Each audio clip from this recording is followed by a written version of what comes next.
Hey, what's happening, everybody? It is Dirty and DZAN. What is going on, everybody? Not a podcast. Not a podcast. This is a TUF report. This is week 1 and 2 of our TUF report.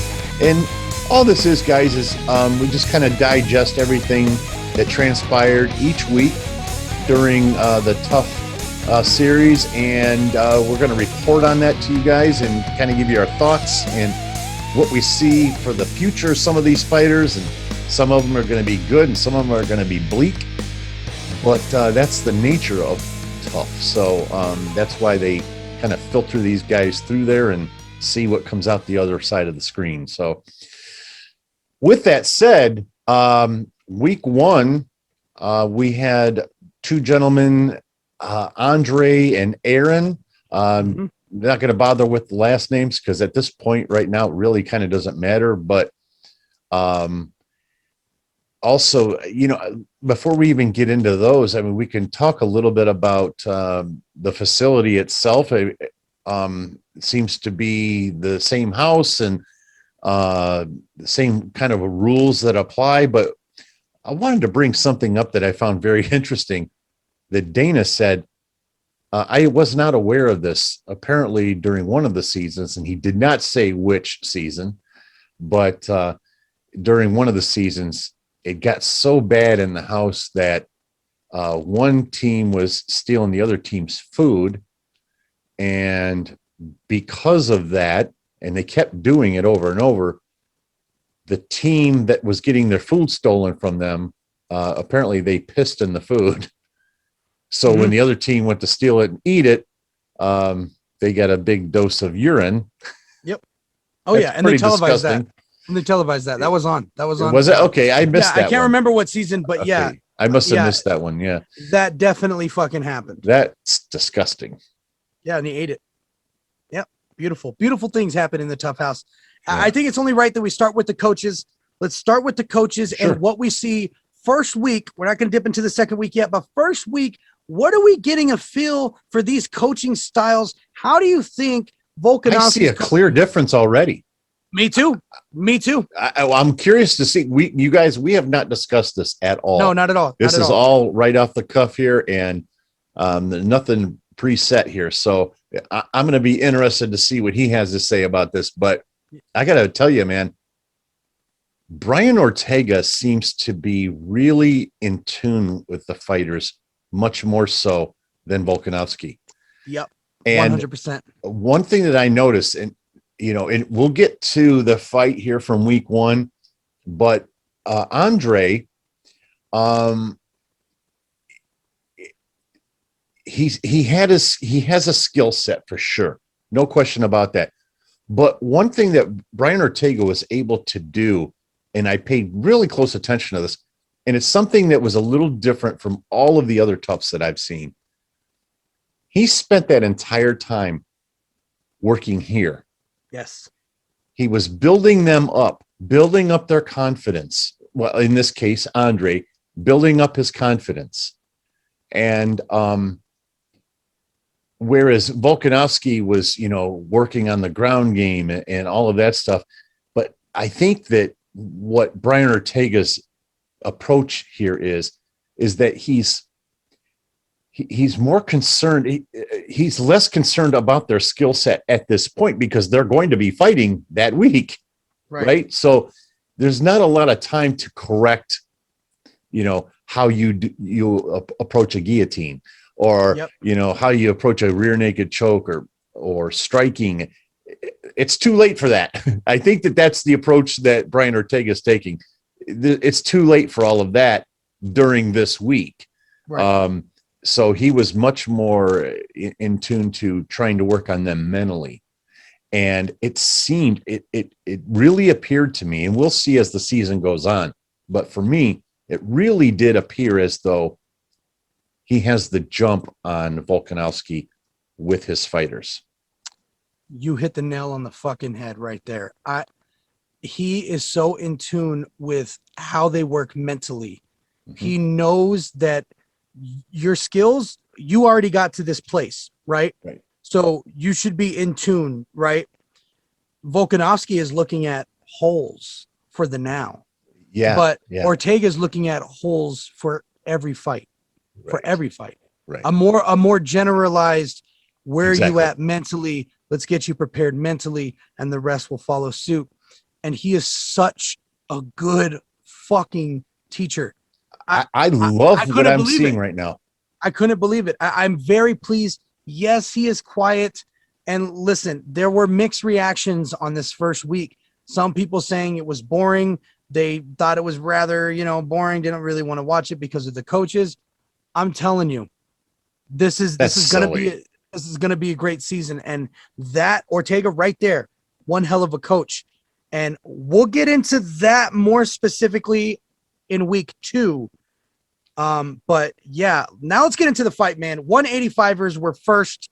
Now we know we have 4 185ers each on one side, and then 4 135ers. So that's how they're breaking it up this year. We had Andre Petroski, Aaron Phillips. I mean, this dude, Aaron, what the? I learned all my shit from YouTube. Yeah. Okay, yeah. guy. I wanted him to fucking lose so bad right away. Yeah. He said, I got most of my wins. I learned jujitsu on YouTube. When Ortega heard that and they said, yeah, he learned jujitsu. He said he learned it on YouTube and watching videos and shit. His face was like, the fuck? Okay, bro. Okay. Yeah, that's like trying to build a nuclear reactor by watching YouTube videos. That's like saying all of us can just jump off the couch and go fight Right. because we've watched so many fights. Of course we know what to do. Right. We've seen the videos. Yeah. Yeah. You fuck. There's a I'm big so- difference between watching it and doing it. In that fight, something I was also paying close attention to, and mainly because I'm just trying to kind of get my feel back for the show and the coaches and all of that. But Brian Ortega, when they were fighting, he was yelling out, hang on, I wrote it down here. Oh yeah. About, in that Aaron and Andre fight, he wanted him to get side control. Do you remember that? And he was yelling out, get side control. And so Andre was listening to that. Yes. But then I noticed Volkanovski's team was kind of going nutso over there. And Aaron, I didn't see him, and I'm not saying that he didn't, but I never saw at any point where he was listening to his coaches. Whereas Andre did everything that his coaches were telling him to do. Right. But, and I don't want to jump ahead right now, but I kind of have to, that during week 2 in the second fight, Brian Ortega wasn't really saying a whole lot while they were fighting. He was leaving that to the other coaches. Right. Right. But then when something, was major, that's when he would speak up. But he was pretty much laying back in the cut, allowing his coaches, his fellow coaches, to kind of spit out the directions, instructions, if you will.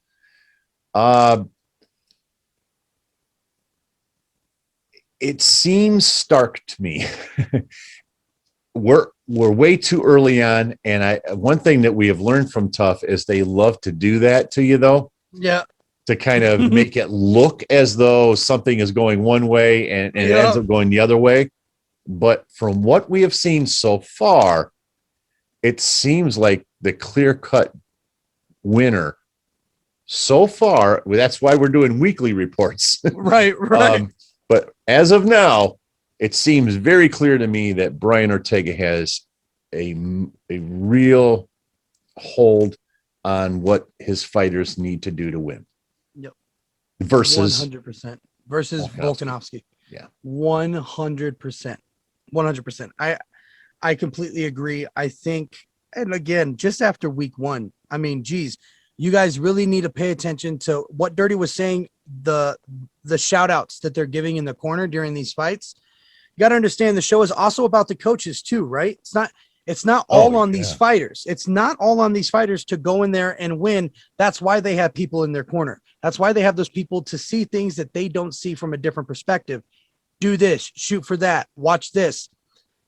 Listen to how those directions are being given out and see how their fighter responds. And that's going to tell you what kind of a coach and fighter relationship that they have. Listen, a fighter is in there knowing that at any potential second, they could get knocked the fuck out and everything goes wrong. So if you are insecure or you do not fully trust the direction you're being given, you will not do it. You won't. And that shows that there is a weak connection between you and your coach. There's a lot of things that play into losing a fight, and there's a lot of things that play into winning a fight. So really pay attention to those things. And then at the end of the show, you're going to really understand why the person that won. And I think that's a perfect way to wrap up week 1 with the 185ers. Week 2, we had Mitch versus Ludwig. Ludwig. And, I noticed right away, Mitch had really good footwork. As a matter of fact, he kind of reminded me a little bit of Dominic Cruz. Yes. Because it was slightly awkward, nowhere near the level of awkwardness as Dominic Cruz. But as far as his footwork, his speed, and the way his agile movements reminded me a little bit of Dominic Cruz. Ludwig was eating all of Mitch's shots. He was eating them like candy. That first round, the first, yeah. Oh my God, man. And again, I'll go back to the fact that Brian Ortega wasn't spitting out a lot of information, which, as we know, especially you're talking about these young and up and coming fighters who haven't gotten their feet wet all the way. You can overload them. You can overload. I mean, Trevor Whitman, we just talked about him in the podcast. He is notorious for not overloading his fighters with information, because you can give them too much. And at some point, they just tune you out because you're just giving them too much. They've only got 1 minute in between the rounds. Right. You're giving them so much. But Ludwig surprised me with his takedowns. And quite honestly, Mitch surprised me with his lack of takedown defense. And that's what I definitely want to get into. With his movement and stuff, I thought, okay, he's going to be solid, but his takedown defense, boy, that needs a lot of work, man. Well, okay. This is so for those that don't know, they're obviously cycling their episodes 185, 135, 185, 135. This is the 135ers right here. Mitch Raposo was Volkanovski's first pick. This was a statement for that division. Yeah. For that division. Yeah. This is a statement from Ortega to Volkanovski. I'm not going to choose my first pick, but I'm going to take out your first pick with somebody that with my not first pick. With my not first pick. And Mitch, that's fair, looked so good. And I told my wife, because me and my wife she's watching it with me. I don't know if she really wants to or not, but she's doing it. That's right. She's like, same here, by the way. we were both kind of going for Mitch. I got a bias. I'll tell you guys right now, I got a bias with Ortega. I really fucking love Ortega. So do and I. After and just watching him, has a thing for Ortega, by the way. My wife too. Yeah. And I was like, well, Volkanovski too, right? I mean, he's a pretty handsome guy. She's like, no, but that other coach, what's his name again? I was like, Ortega. She's like, those eyes. I was like, all right. Yeah, same here. Yeah, that's exactly what. Boy, she lost her shit when he cut his hair, though. Yes, she did. She's like, what the fuck is up with that, though? Yeah. The braids were nice. I love the long hair. Yeah. Oh my God. Yeah. Just watch the show. Yeah. All right. Whatever works to get them to watch with us, though, right? We were both kind of going for Mitch. I like Ortega, and I kind of want an all Ortega win. I'm not gonna lie to you guys. I'm not I would either. Say it right out the bat. I'm down with that. Yeah. I would love a clean sweep from Ortega, but I was going for Mitch. And the reason is because he looks like a UFC fighter now. Mm-hmm. He's accurate with his punches, his head work. His footwork, fast. Other than the takedown defense, everything else I love. Now, I want to get into that a little bit too, because in the first round, his takedown defense was on fire. He was on fire. He stuffed that's every true. single one. And the way he did it, though, was what Ortega's team was able to capitalize on. If you look at the first round where Ludwig was just getting pieced the fuck up, every time he would enter in for a takedown, he would get his underhooks and angle out immediately. Here's Mitch's problem. He would angle to one side consistently. He would always angle out to the right. Okay. Ludwig saw this, okay? And now he has his hips. Now I know exactly what downloaded that, right? You're fucked. Exactly. He downloaded the lure. He got the information. And in the next round, when they're nice and sweaty, that's when I'm going to get you, buddy. I'm going to wrap my fucking hands around you, and I'm going to make sure that I got my hook on the right side because I know exactly where your hip is going. And without fail, every fucking time Mitch tried to circle out the exact same way and then got taken down. Not once did he try to change his defense, but that is the key right there. It's pattern. You cannot display a pattern. When you're doing so well in the first round, you have to change it up in the second round because you've been downloaded. You got to understand these guys are fighting for their lives and they are fucking smart. And again, this goes into the fucking coaching of Ortega. And I'm so surprised in. They see this. So am I. I'll be honest with you. I am stunned by how effective he is at coaching.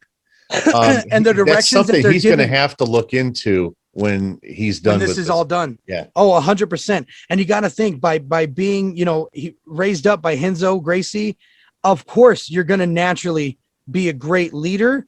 But holy shit, he is seeing so many things and really helping these fighters. And I got to say, last night, Ortega made a huge statement to Volkanovski, man to man. I got you on this coaching shit, bud. I got you. And it's almost a subtle hint. You guys got to remember, these motherfuckers are going to fight at the end of this. That is a subtle mental thing saying, yeah, you see that? We're playing chess, not checkers, bud. Yeah, I'm beating you with my team, and then I'm going to beat you at the end. I got a full disclosure. I don't dislike Volkanovski, and DZAN will tell you if I dislike somebody, I say it.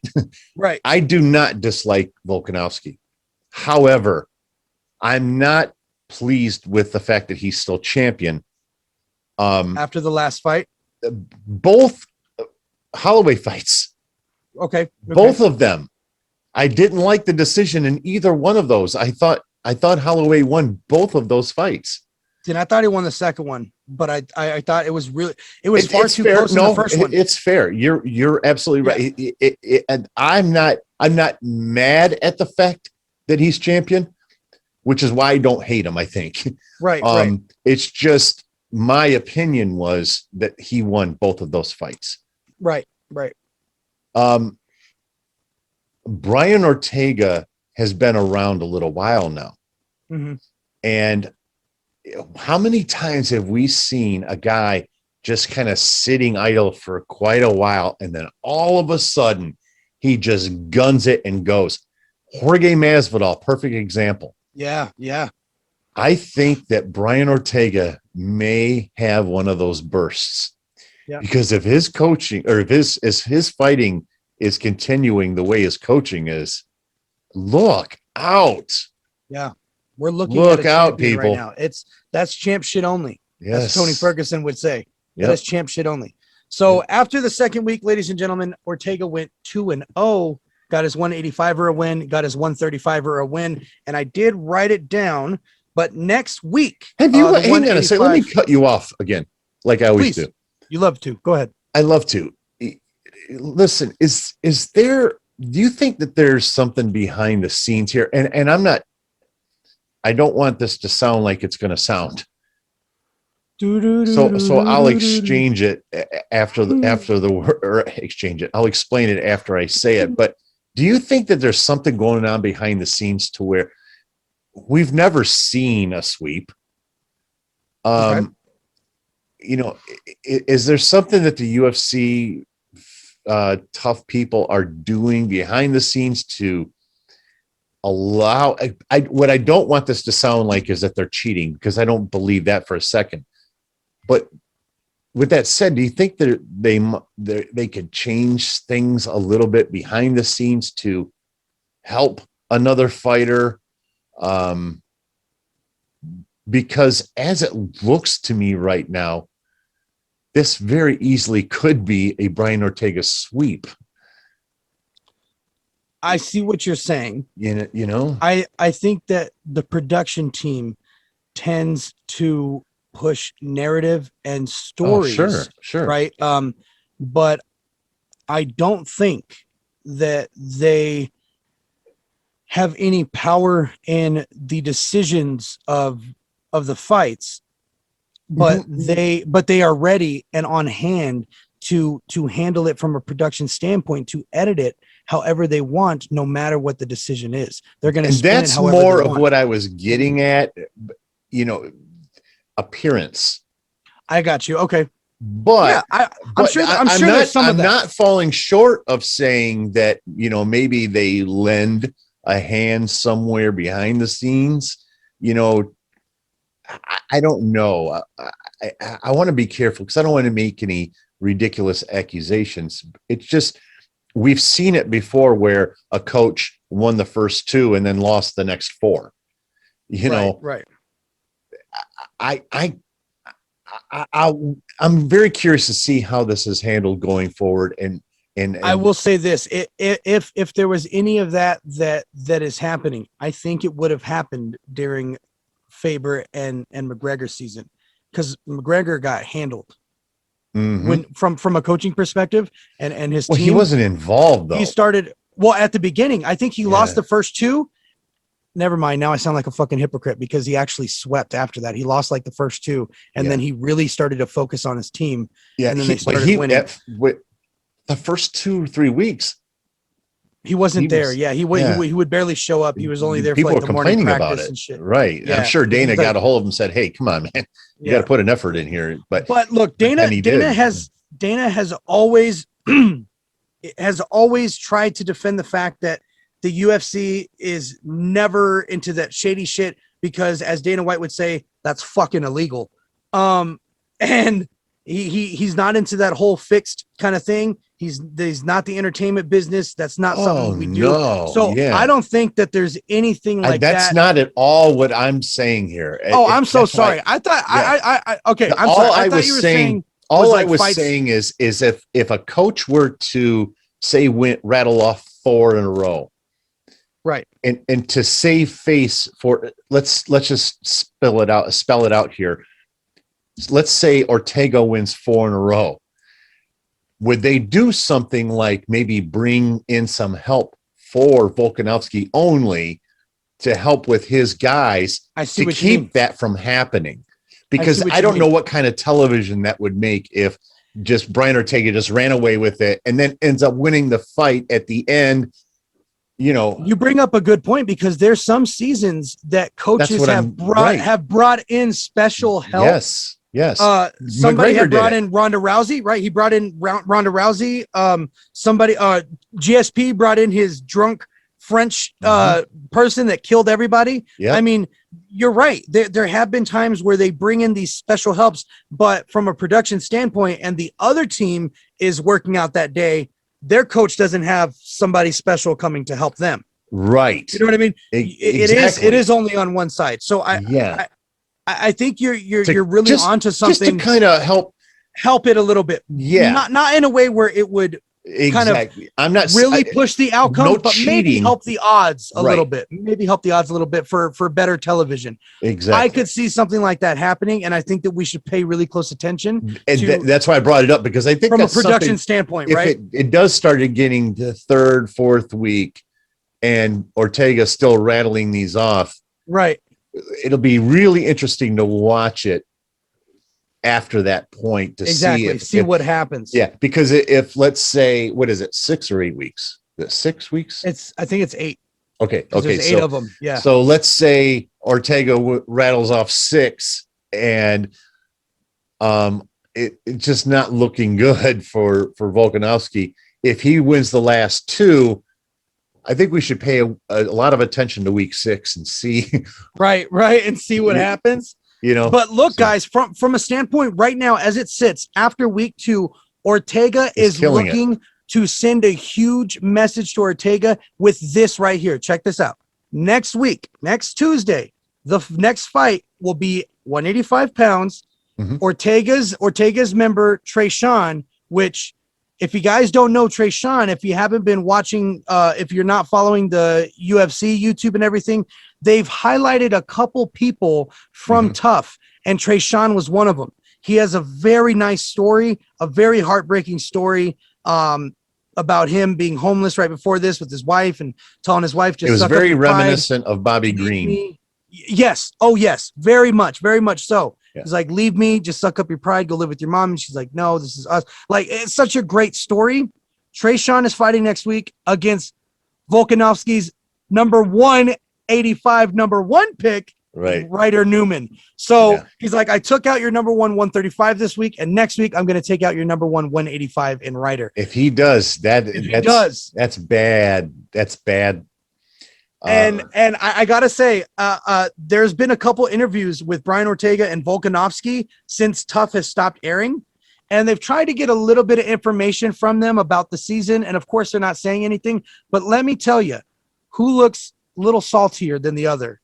Volkanovski looks a little bit saltier. For sure. I'm way saltier. All right. And way saltier. Pissed. He's ready to fight. He said, I'm over this guy. I'm ready to fucking put my hands on him. You don't really hear that from Volkanovski. So Brian got under his skin, and Brian can be quiet and in the corner. Let's not forget that Dana just did come out and earlier this week and state that yes, there have been some fireworks. Yes. So I'm excited to see what the fuck something's happened there. coming. Yeah. This is I think that a lot of people are sleeping on this season. I was just gonna say that this right here is a sleeper season. The return of the Ultimate Fighter right here. I think this could be one of those seasons that in 10 years, and I'm not making a prediction on it. I'm just saying I could see it that 10 years from now, this is one of those seasons that everybody looks back and goes, wow, that was actually a really good season. We're down about the fact that it's Volkanovski and Ortega, but don't be. Right. Because I don't think that the level of popularity should be dictating who these coaches are, because these kids, their lives are in their hands. Yes. So you don't necessarily, it's not a popularity contest. You want good coaching, and you want the best platform to showcase your skills, to become a UFC fighter, to impress Dana White. Such a good point, because these guys could just go to the Contender Series. If they just wanted that contract and they were ready, they would just go to the Contender Series. They want that training. They know they need that training. They want that world-class training, and they want that fucking spotlight. They want that 8-week spotlight, so then everybody would know their name. And Dana said it, 11 Hall of Famers, 5 world champions. Of course you're going to want to be on this fucking show, because there's even people that we watch. An absolute plethora of people that haven't become champions yet. Right. So that you want to watch, because you're like, hey, I remember they were on TUF. Exactly. I remember their season of TUF. Go you fucking win. Fight. When I look back, Rose Namajunas and her long hair, and there's so many great memories from that show. Nate keeping it real. Fucking Nate getting into a fight with that dude that fought his brother. Yeah. Come on, bro. Pellegrino. Yeah, Pellegrino. That's who it was. I couldn't remember. Yeah. Just so many. The fight with iconic the moments. So many. Oh my God. That was ugly. Let me bang, bro. Come on. Come on. Let me bang, bro. And actually, the Let Me Bang Bro, Julian, he's going to be fighting in BKFC. Bare knuckle fighting. Yeah, I think that's coming up this weekend, maybe. I don't know. But me and my brother started getting into it just because we love a good freak show sometimes. The casual. Yeah, we love. Yeah, I entertain my filthy casual. He's a filthy casual. I entertain it sometimes. Filthy casual. That's right. Yeah. We'll watch some of the people that we used to watch on TUF as they deteriorate in BKFC. So yeah, that's always fun. That's our weekly report on TUF for weeks 1 and 2. We're gonna do our best to put them out on Wednesday, so it'll be the night or the day after from the night before. And always Fridays will still be the podcast where we discuss a myriad of things, even extra stuff other than UFC. And we talk about music and stuff like that. So if you haven't checked those out yet, please do. please, please, please like, subscribe, hit the notification bell so you don't miss anything. You can follow us on Dirty into Zan, just like it reads down here. You hit us up over on Twitter, Instagram. We're going to be building this channel, or we're going to be putting a lot of content out. So make sure you subscribe. Don't miss anything. And we will see you guys next week. Peace. Peace out.